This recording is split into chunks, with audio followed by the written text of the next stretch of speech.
Radhe Radhe students, I am Divya Pandey from Catalyst coaching centre new bus stand Piru Bhojpur. पिछली video में मैं आपको क्लास 10 के मैथ का एक्सरसाइज 3.4 का दूसरा का तीसरा क्वेश्चन सॉल्व की थी और उसकी कुछ टाइप्स भी दी जिससे ताकि आप खुद से सॉल्व कर सके। और आज के इस वीडियो में मैं एक्सरसाइज 3.4 का दूसरा का चौथा क्वेश्चन सॉल्व करने जा रही हूँ, जिसे आप ध्यान से देखें। क्वेश्चन दिया हुआ है, मीना 2000 रुपए निकालने के लिए एक बैंक गई। उसने खजांची से 50 रुपए तथा 100 रुपए के नोट देने के लिए कहा। मीना ने कुल 25 नोट प्राप्त किए। ज्ञात कीजिए कि उसने 50 रुपए और 100 रुपए के कितने कितने नोट प्राप्त किए। तो पहले तो हमें ये देखना है तो देखिए इसमें भी दो कथन छिपा है। एक तो बैंक से निकाली गई कुल रकम 2000 रुपया और एक कुल नोट प्राप्त हुआ कितना 25। तो अब और यहाँ देखिए उसने खजांची से 50 रुपए तथा 100 रुपए के नोट देने के लिए कहा। तो अब यहाँ हमें लैंग्वेज लिखना होगा। माना कि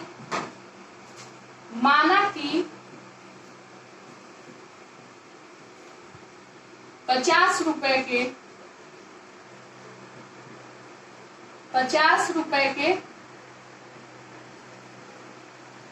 नोट की संख्या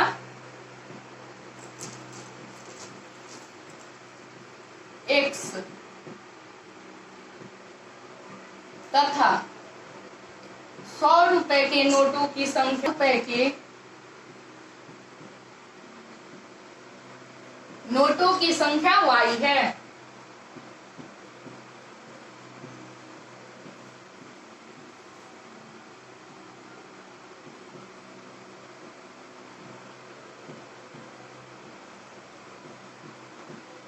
हम क्या माना कि 50 रुपए के नोटों की संख्या X तथा 100 रुपए के नोटों की संख्या Y है।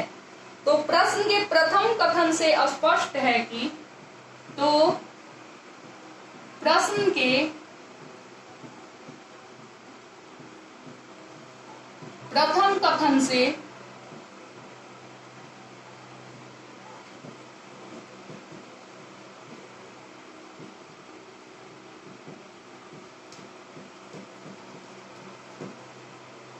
प्रश्न के प्रथम कथन से क्या स्पष्ट है? बैंक द्वारा निकाली गई कुल रकम 2000 रुपया। तो प्रश्न के प्रथम कथन से स्पष्ट है कि बैंक से निकाली गई कुल रकम, बैंक से निकाली गई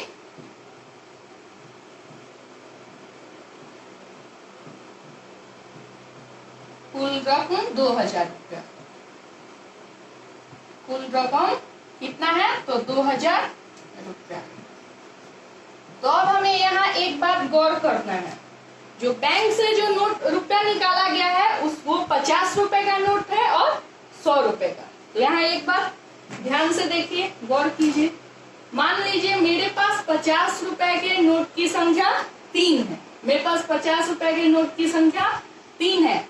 तो हम कैसे पता करेंगे कि हमारे पास कुल कितना रकम है? तो इसके लिए हमें 50 से 3 में गुणा करना होगा, तब जाके होगा 150 रुपया। तब हमें पता चलेगा जो हमारे पास कुल कितनी रकम है। यानी हमारे पास अब 150 रुपया रकम है कुल। अब ऐसे ही मान लीजिए हमारे पास 50 रुपए के 7 नोट है। तो हम कैसे पता करेंगे जो हमारे पास कुल रकम कितना है? तो इसके लिए हम 50 में 7 से गुना करना होगा, तब जाके हमें पता चलेगा हमारे पास कुल रकम 350 रुपया है। मान लीजिए इसी प्रकार हमारे पास 50 रुपए के X नोट है। कितना है? 50 रुपए के X नोट है। तो हम कैसे पता करेंगे कि हमारे पास कुल रकम कितना है? तो इसके लिए हमें 50 से X में गुना करना होगा, तब जाके हमें पता चलेगा हमारे पास 50X रुपया है। अब इसी प्रकार यदि हम मान लिए जो हमारे पास 100 रुपए के 4 नोट हैं, तो हम कैसे पता करें जो हमारे पास कुल कितना रकम है? तो इसके लिए हमें 100 से 4 में गुना करना होगा, तब पता चलेगा हमारे पास कुल 400 रुपया है। अब इसी प्रकार यदि हम मान लिए हमारे पास 100 रुपए के 9 नोट है। 100 रुपए के कितने नोट? 9। तो हम कैसे मालूम करें जो हमारे पास कुल रकम कितना है? तो इसके लिए हमें 100 से 9 में गुना करना होगा, तब जाके पता चलेगा हमारे पास 900 रुपए है। वैसे ही हम मान लिए यदि हमारे पास 100 रुपए के वाई नोट है, तो हमें कैसे पता चलेगा जो हमारे पास कुल रकम कितना है? तो इसके लिए हमें 100 से वाई में गुना करना होगा, तब जाके पता चलेगा हमारे पास 100 वाई रुपया है। तो इसी प्रकार यहाँ देखिए, बैंक से निकाली गई कुल रकम कितनी थी? 2000 रुपया, जिसमें 50 रुपए के नोट थी और 100 रुपए की। तो हम यहाँ 50 रुपए के नोट की संख्या क्या माने थे? x। तो यहाँ क्या हो जाएगा? 50x। अब प्लस 100 रुपए के नोट की संख्या क्या माने? y।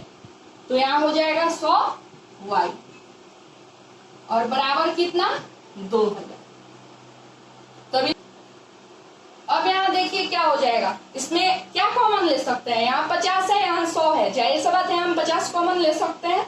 तो लिखेंगे यहाँ हम 50 कॉमन लिए, तो ये क्या हो जाएगा? x अब प्लस 2y अब बराबर 2000। अब ये क्या हो जाएगा? या x प्लस 2y, ये 50 गुना में है, बराबर की तरफ आया तो भाग में, तो हो जाएगा 2000 बटे 50 और 50 से 2000 40 बार में मेरा कट जाएगा, तो हो जाएगा या x प्लस 2y बराबर 40। ये मेरा हो गया समीकरण 1। अब देखिए प्रश्न के दूसरे कथन में क्या कह रहा है? कुल नोट की संख्या कितनी है? 25। तो अब लिखेंगे प्रश्न के दूसरे कथन से स्पष्ट है कि कुल नोटों की संख्या बराबर 25।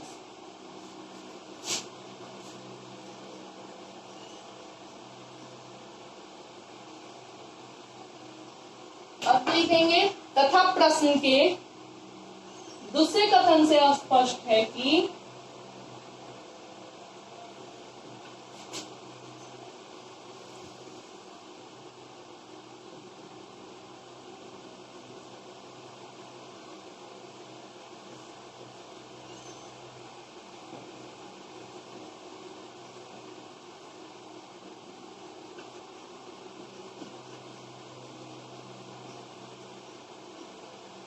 कुल नोटों की संख्या बराबर 25। तो लिख देंगे कुल नोटों की संख्या बराबर 25।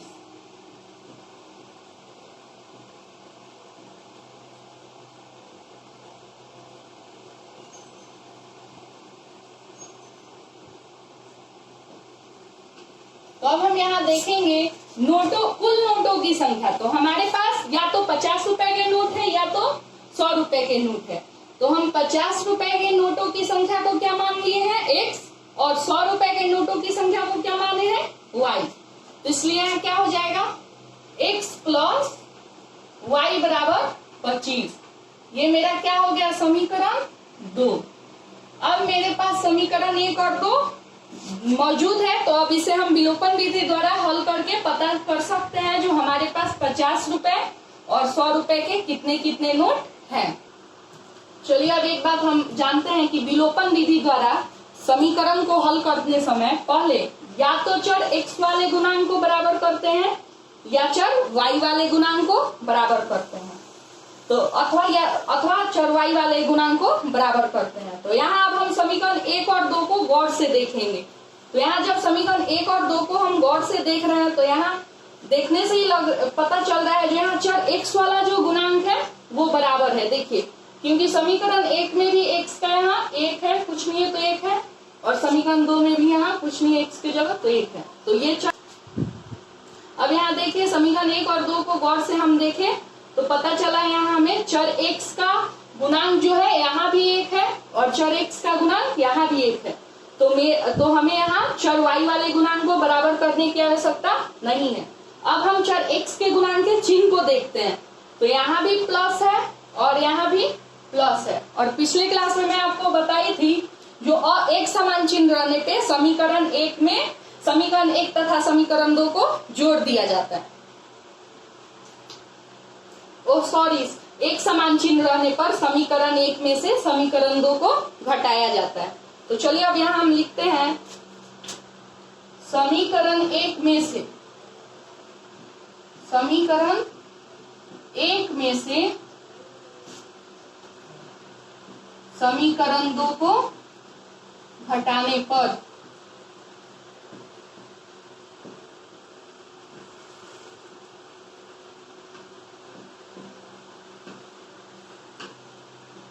तो देखिए अब क्या होगा घटाने पर, x प्लस 2y बराबर 40, x प्लस y बराबर 25। तो अब यहाँ माइनस माइनस माइनस, अब देखिए ये क्या हो जाएगा। तो चलिए अब यहाँ x एक ही अंक है, लेकिन इस पे कितना चिन्ह है, दो, एक प्लस है एक माइनस है। और एक ही अंक पे जब दो चिन्ह रहता है तो ऊपर वाले चिन्ह का वैल्यू खत्म हो जाता है, वो अमान्य हो जाता है, और नीचे वाला मान्य रख, नीचे वाला जो ये चिन्ह है ये मान्य रखता है। तो यहाँ प्लस यहाँ माइनस, तो ये क्या हो जाएगा, मेरा कैंसिल हो जाएगा। अब देखिए इसमें भी वही बात, एक ही अंक है लेकिन इसमें कितना चिन्ह है, दो, तो इसमें भी ऊपर वाला चिन्ह अमान्य हो जाएगा, नीचे वाला मान्य होगा। तो प्लस माइनस माइनस, तो 2y में से y गया तो मेरा क्या बचेगा, y बराबर। अब यहाँ देखिए यहाँ भी एक ही अंक है लेकिन इसमें कितना चिन्ह है, दो, एक प्लस एक माइनस, तो ऊपर वाला अमान्य हो गया, नीचे वाला मान्य हो गया। तो प्लस माइनस माइनस, तो 40 में से 25 अब घटाएंगे यहाँ तो क्या होगा, देखिए 10 में से 5 गया 5, 3 में से 2 गया तो 1, यानी होगा y बराबर 15। अब देखिए यहाँ x, अगर हम x वाले को लुक किए तो y का मान कितना निकला, 15। अब हम क्या करेंगे, y के मान को समीकरण या तो 1 में रखेंगे या तो 2 में रख के हम इससे x का मान निकाल सकते हैं। तो लिखेंगे अब y के मान को, अब y के मान को हम समीकरण 1 में रखने पर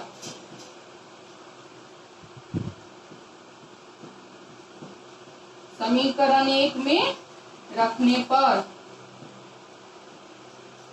तो अब देखिए समीकरण 1 मेरा क्या था, तो x प्लस 2y बराबर 40, तो x प्लस 2y यानी 2 गुने y के जगह हम क्या लिख सकते हैं, मान जो आया है 15 बराबर 40।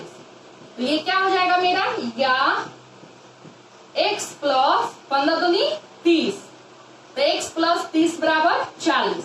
अभी हो जाएगा मेरा या x बराबर 40 माइनस 30, ये इधर प्लस में था, बराबर के तरफ आया तो बराबर की ओर आया तो माइनस में, यानी 40 माइनस 30। तो ये क्या हो जाएगा मेरा, या x बराबर 40 में से 30 गया तो 10। अब x और y का मान निकल गया तो अब हम लिख देंगे, अतः यहाँ 50 रुपए के कुल नोटों की संख्या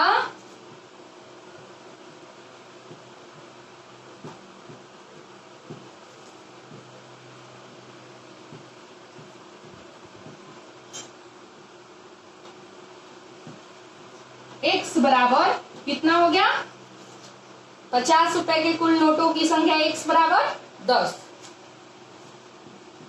तथा 100 रुपए के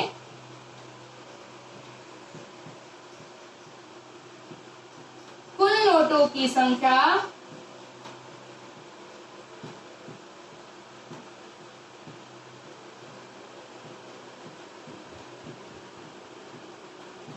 y बराबर, तो देखिए कितना आया 15।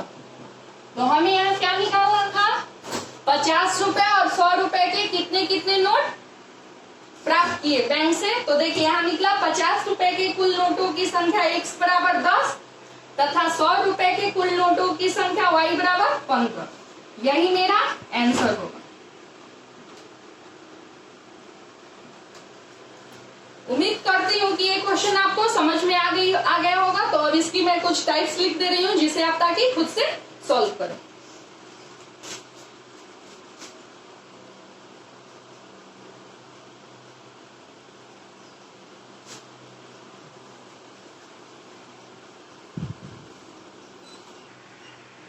चलिए तो दूसरा के चौथा का टाइप ए देख रहे हैं। मीना 2500 रुपए निकालने के लिए एक बैंक गई। उसने खजांची से 50 रुपए तथा 100 रुपए के नोट देने के लिए कहा।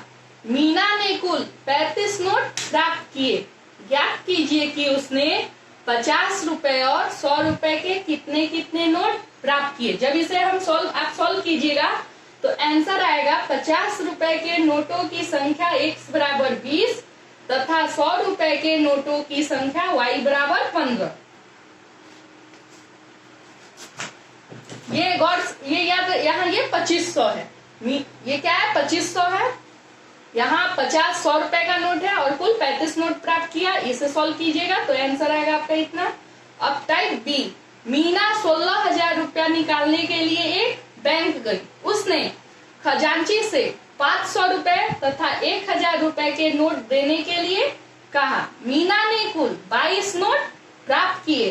ज्ञात कीजिए कि उसने 500 रुपए और 1000 रुपए के कितने कितने नोट प्राप्त किए। इसे जब हम सॉल्व करेंगे तो आंसर आएगा 500 रुपए के नोटों की संख्या x बराबर 12 तथा 1000 रुपए के नोटों की संख्या y बराबर 10। अब टाइप सी, मीना 240 रुपया निकालने के लिए एक बैंक गई। उसने खजांची से 5 रुपए तथा 10 रुपए के नोट देने के लिए कहा। मीना ने कुल 33 नोट प्राप्त किए। ज्ञात कीजिए कि उसने 5 रुपए और 10 रुपए के कितने कितने नोट प्राप्त किए।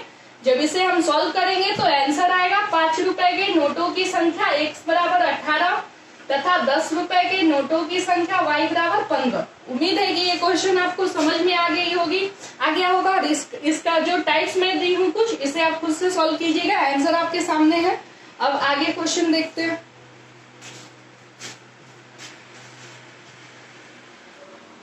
चलिए दूसरा का 5वां क्वेश्चन देखते हैं।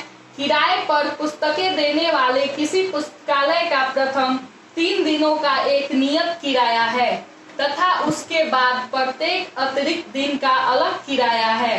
सरिता ने 7 दिनों तक एक पुस्तक रखने के लिए 27 रुपया अदा किए, जबकि सुशी ने एक पुस्तक 5 दिनों तक रखने के सुशी ने एक पुस्तक 5 दिनों तक रखने के 21 रुपया अदा किए। नियत किराया तथा प्रत्येक अतिरिक्त दिन का किराया ज्ञात कीजिए।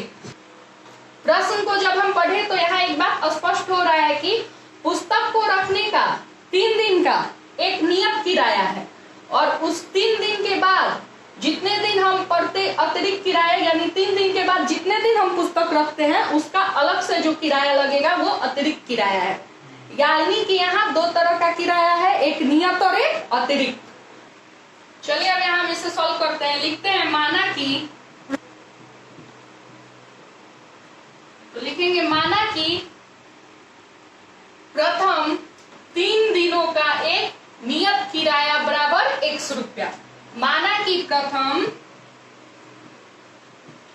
3 दिनों का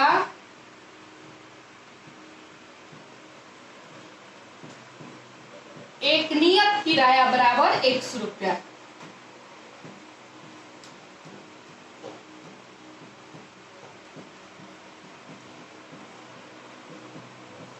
तथा प्रत्येक अतिरिक्त दिन का किराया बराबर y रुपया। तथा प्रत्येक अतिरिक्त दिन का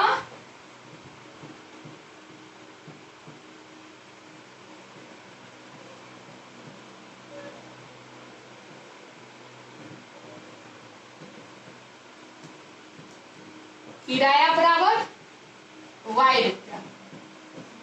तो अब लिखेंगे तो प्रश्न के प्रथम कथन से स्पष्ट है कि, क्योंकि इस क्वेश्चन में भी 2 कथन है। एक, सरिता ने 7 दिनों तक एक पुस्तक रखने के लिए 27 रुपया अदा किए, प्रथम कथन। और दूसरा कथन, सुशी ने एक पुस्तक 5 दिनों तक रखने के लिए 21 रुपया अदा किए। तो चलिए अब लिखते हैं प्रश्न के प्रथम कथन से स्पष्ट है कि, प्रश्न के प्रथम कथन से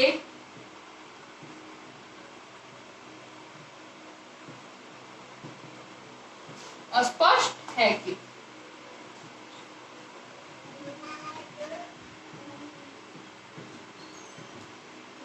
प्रश्न के प्रथम कथन से स्पष्ट है कि, देखिए प्रश्न के प्रथम कथन से स्पष्ट है कि 7 दिनों का नियत किराया, 7 दिनों का नियत किराया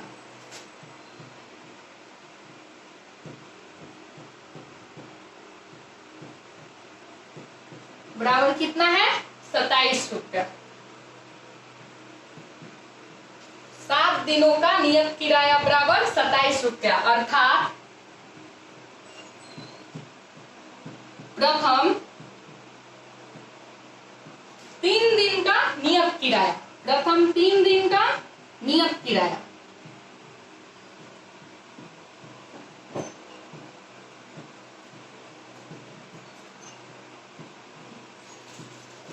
प्लस 4 दिन का अतिरिक्त किराया, 4 दिन का अतिरिक्त किराया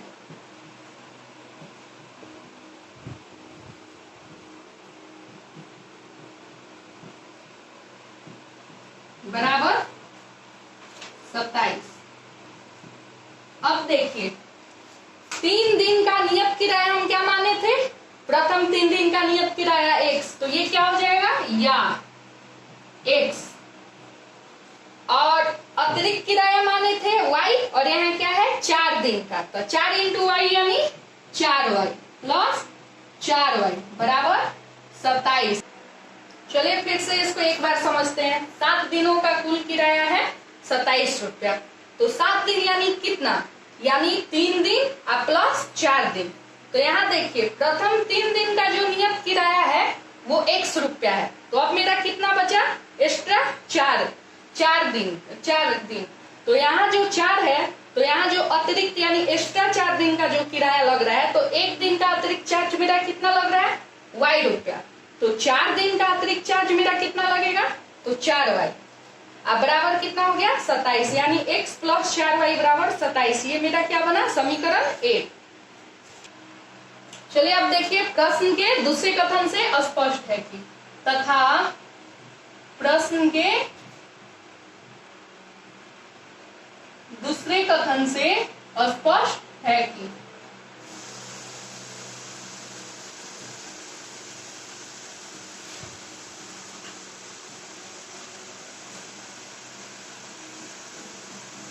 तो प्रश्न के दूसरे कथन से क्या स्पष्ट है? तो 5 दिन का कुल किराया 21 रुपया, तो लिखेंगे 5 दिन का कुल किराया बराबर 21 रुपया। 5 दिन का कुल किराया बराबर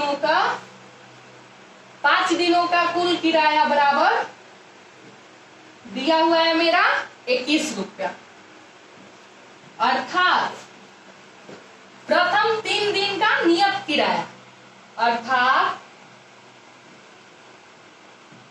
प्रथम 3 दिन का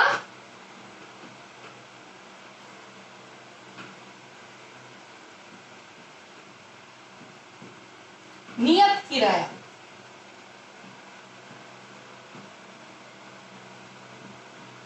प्लस नियत किराया प्लस 2 दिन का अतिरिक्त किराया, 2 दिन का अतिरिक्त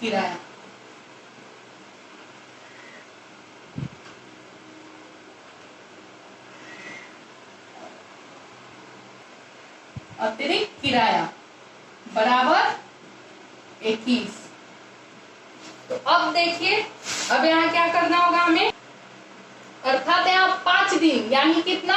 5 दिन है, यानी इसे समझना है, यानी प्रथम 3 दिन का जो नियत किराया है वो क्या है मेरा? 100 रुपया। तो ये क्या हो जाएगा मेरा? 1। और अब कितना बचा मेरा? 2 अतिरिक्त। तो 1 दिन का अतिरिक्त किराया मेरा क्या है? y रुपया। तो 2 दिन का जो एक्स्ट्रा चार्ज लग रहा है वो मेरा क्या हो जाएगा? x plus 2y। अब बराबर कितना? 21। ये क्या हो गया? समीकरण 2।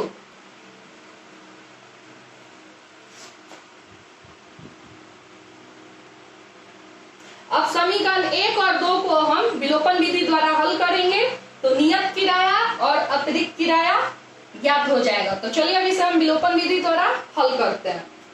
तो विलोपन विधि द्वारा हल करने के लिए पिछले वीडियो में मैं आपको बताई थी कि विलोपन विधि द्वारा हल करने पे विलोपन विधि द्वारा जब समीकरण को हम हल करते हैं तो या तो चर x वाले गुणांक को बराबर करते हैं या चर y वाले गुणांक को बराबर करते हैं। तो यहाँ देखिए, यहाँ अगर समीकरण 1 और 2 को गौर से हम देखें तो मेरा चर x वाला जो गुणांक है बराबर है, यहाँ भी 1 है और यहाँ भी 1 है। तो यहाँ हमें चर y वाले गुणांक को बराबर करने की आवश्यकता नहीं है। तो चलिए अभी से हम अब चिन्ह को देख लेते हैं। यहाँ प्लस है और यहाँ भी प्लस है, और जब एक जैसा चिन्ह रहता है तो समीकरण 1 में से समीकरण 2 को घटाया जाता है। तो चलिए अभी से हम हल करते हैं। लिखते हैं समीकरण 1 में से